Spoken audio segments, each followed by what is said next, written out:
hand if you are an actor. Okay, I see one person in the room. Oh, two? Okay, two people. Now, when I say the word actor, what comes to mind? Do you think entertainer? Does your favorite actor that you secretly or not so secretly have a crush on come to mind? Or maybe the word actor makes you think of your favorite TV show or that classic movie. But do you ever stop to think that in this exact moment, you are an actor? Our good old trustworthy friend Merriam-Webster defines an actor as one who takes part in any affair, a participant. Now, as I look around at all these curious faces, all I see are participants in this thing called life. I know. Is she seriously quoting Shakespeare? All the world's a stage. But hear me out. I think our boy Shakespeare was onto something. The biggest lesson I learned in theater is acting is reacting. Now, if acting is reacting, I know all of you have had several reactions today alone.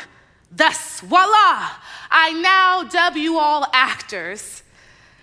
As humans, we are in a constant state of reaction. Situations happen to us all the time that force us to react, from a bus being late to someone slapping us in the face. But how do we move from being a reactor to a creator of choice? Every single day gives us an opportunity to lead with our reactions or be like the famous people that we've come to love and reclaim our power through intentionality of choice. I choose to choose. Or how the saying goes, you can make life happen or you can let life happen to you. Intentionality is the difference. The best example of this practice in action is my favorite show, What Would You Do?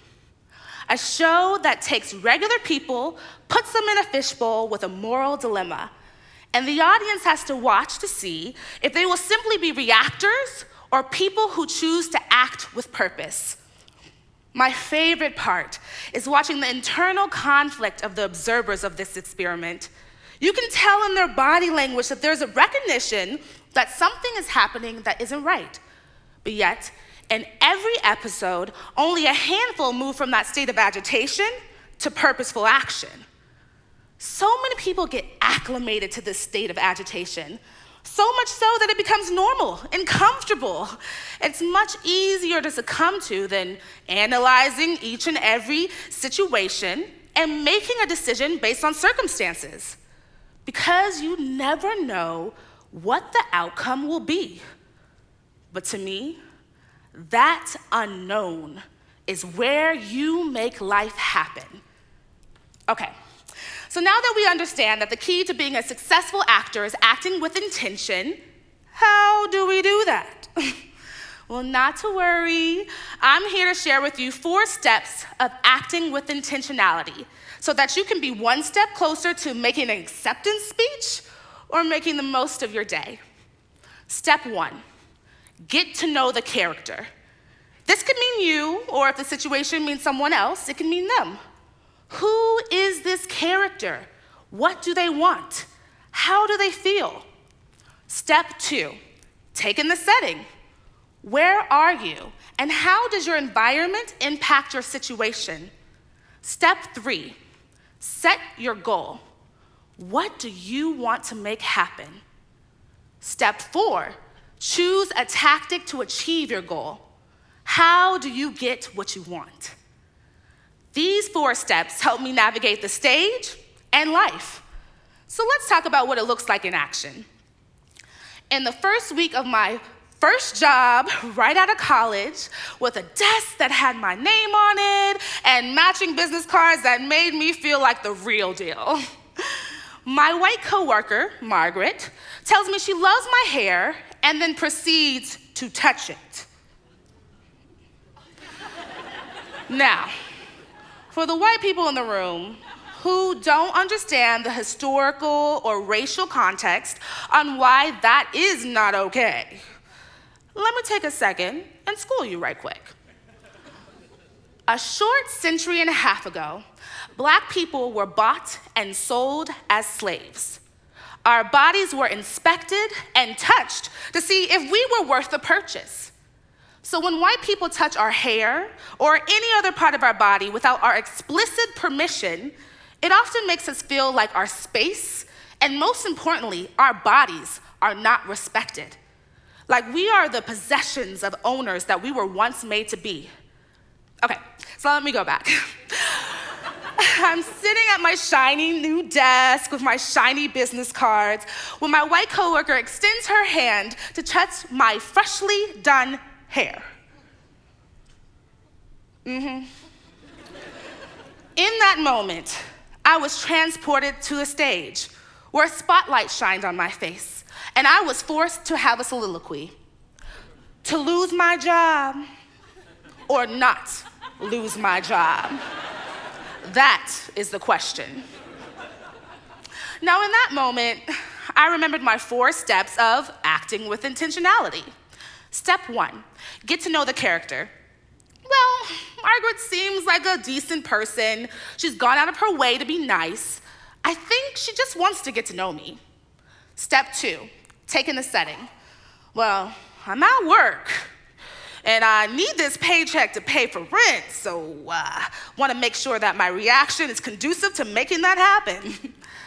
Step 3, set your goal.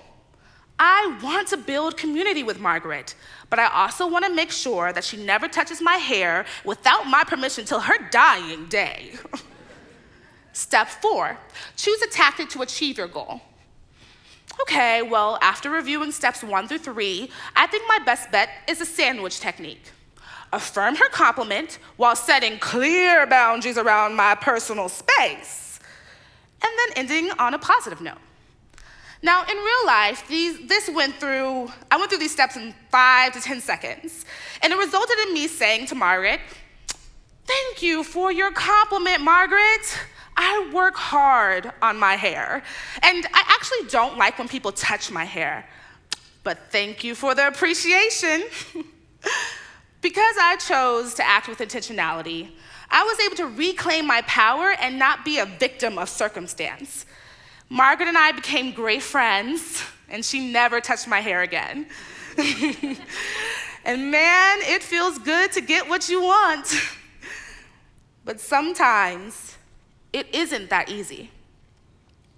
When I'm struggling with depression, unable to get out of bed, I try to remember my training, but somehow the steps seem to get so twisted.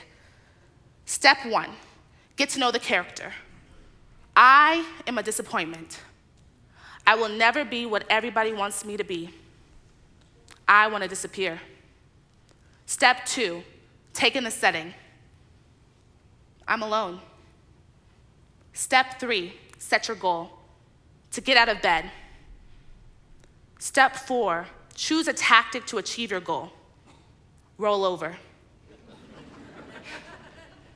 At times, I can get stuck on step 4 for hours. And at my worst, for days. It's like I'm on repeat, steadily trying to accomplish the same goal that on any other day would be second nature. But not today. Today, it feels like getting out of bed is impossible. But as long as I keep trying to achieve the same goal, I'm an actor creating choice. The moment I give in, which happens, I get enveloped by the heaviness of it all. It feels like I'm drowning and I can't breathe. That's when I have to go back from the beginning to step 1, get to know the character.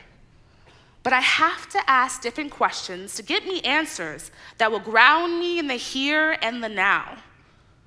I ask, am I loved? Yes. Who loves me? My husband, my family, my friends. Who would hurt if I wasn't here? My husband, my family, my friends. Step 2, take in the setting. I'm not alone. I have a support system. Step 3, Set your goal. To be here for the people who I love and who love me. Step 4, choose a tactic to achieve your goal. Get out of bed. According to the National Institute of Mental Health, depression affects 17.3 million people in the United States of America alone. 7.1% of adult Americans have at least one depressive episode a year. And that includes me, with my big personality and Colgate smile. The poster girl for joy, who secretly suffered in silence for years. It felt like I lost hope and control along with it. But that's when I had to go back to my first love, theater. I read and read all of my favorite fantastical plays. I fell into my notebooks, and I found the tools to take the reins over my life. It's not instantaneous. At times, I fail. But these 4 steps are what has kept me here, able to stand up in front of you right now.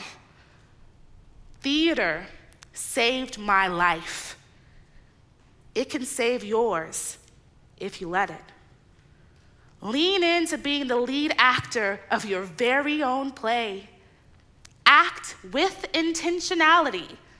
And who knows, maybe your life will turn out even better than the pictures. Thank you.